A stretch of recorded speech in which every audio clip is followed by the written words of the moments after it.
Goon Squad on 1. 3, 2, 1. Goon Squad. Welcome everybody. I'm here today, Levi, with Gabe and Damien, here to talk to you a little bit about our bowl predictions. So our bowl prediction is going to be a little bit different than our sleepers. You know, these aren't people that necessarily go into later in the drafts. They could go anywhere in the draft. We've all picked one that we think is going to do crazy good this year. To start, I picked Antonio Gibson, running back for the Washington football team. Right now, he's being drafted in the third or fourth round of redraft leagues and a Superflex league. You know, that's his ADP. I think he's absolutely going to crush that this year. He's got Ron Rivera, who loves to use his running backs. If you look at CMC and the time that Ron Rivera spent with CMC, it was crazy value. CMC was absolutely insane. You know, it's CMC. Gibson finished as RB13 last year, too. He was trending very high. You know, this is his second year coming in. He's going to have more experience. He's going to be more comfortable in an offense that now has Ryan Fitzpatrick. No knock to Taylor Heineke or who was the other quarterback there last year? I can't remember his name. Alex Smith. Alex Smith, yeah. Colt McCoy was there too. Yeah, so Alex Smith, huge dump-off guy. I mean, Fitzpatrick's really going to spread out that offense and not make it so clogged up for Gibson. You know, I definitely think Gibson can be a 1,200-yard rusher, 400 receiving yards, probably 50 receptions. You're going to put him right in that RB5 to RB7 range, and you're getting him in the fourth round at like the RB 12 to 13 range. I think he's absolutely going to smash his ADP this year. So I'm going to pass it off to Gabe, unless anybody else has something to say about Gibson. You pretty much knocked it out of the park on him. My guy I got penciled in here is Antonio Brown. I think in Buccaneers is a passing first offense led by TB12 the GOAT. And I think he has a chance to possibly be the number 2 fantasy wide receiver on his team. And he is playing on a team with Mike Evans and Chris Godwin, but I think out of the slot, he has a chance, I think, to beat Chris Godwin there. We all know how Tom is with his slot receivers. I mean, from Wes Welker, Julian Edelman. I feel like he makes that position. That's his safety blanket, the crosser in the middle. You know what I mean? I think I have AB penciled in here, maybe 80, 90 receptions, 1,000 yards, 7, 8 touchdowns, and I think that puts him at a wide receiver 25. And he's being drafted in the 11th round in Superflex leagues. I think that's very good value there. Waiting the whole way to the 11th round, and I think you could pencil in AB probably this year, wide receiver 2. Yeah. For the Bucks, not overall, obviously. Yeah. Are you worried that Gronk's going to kind of eat into that touchdown total a little bit? Not necessarily. Gronk he's on and off last year. Obviously he's a goal line threat, but I still think AB. I mean, even the Super Bowl, AB had a touchdown grab. So. Yeah, for sure.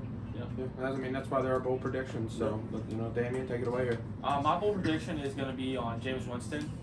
When he was a starter in Tampa Bay his last year there in 2019, he averaged about 21 points a week at the quarterback position, even with throwing 30 interceptions. Like, that's crazy to think about because those interception points get deducted constantly. And I think with whenever Thomas comes back, Michael Thomas, it's going to help him, help his numbers go up. You still have Kamara, who's a wide receiver in the backfield. He's not really much of a running back, doesn't run the ball too much, but he is a guy who can constantly catch the ball in the backfield, waiting for Jameis Winston if he can't see him downfield. When looking at it, last year, if you look at the quarterbacks who averaged between 19 and 23 points a week in fantasy, you got Ryan Tannehill at 7, who averaged about 22 points. Tom Brady averaged around 22. Herbert a little over 22, and Lamar Jackson a little over 22. Then you got Kirk Cousins rounding out at 11 and 20. Now, Jameis Winston is projected to probably go in about the 14th to 15th round.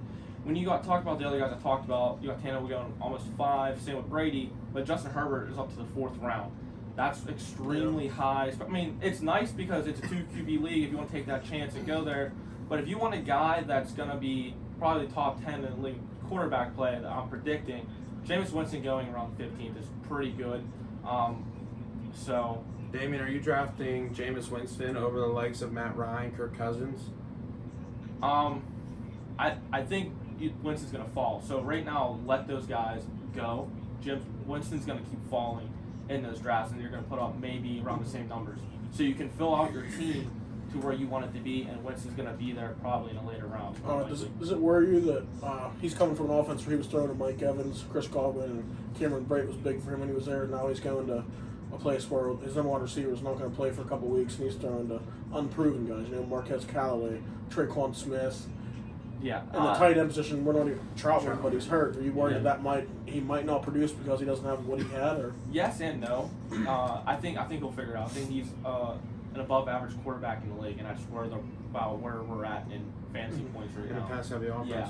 I like Sean Payton. He's gonna figure it out to make sure things work. Yeah. You know, and then does like, Taysom Hill scare you?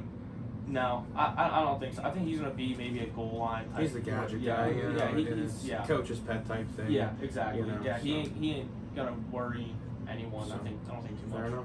All right, guys. Hey, that was our bowl predictions for the year. So, as always, please drop a like, follow, or share at FF Goon Squad, Facebook, Twitter. We appreciate all the love and support you guys have given us so far.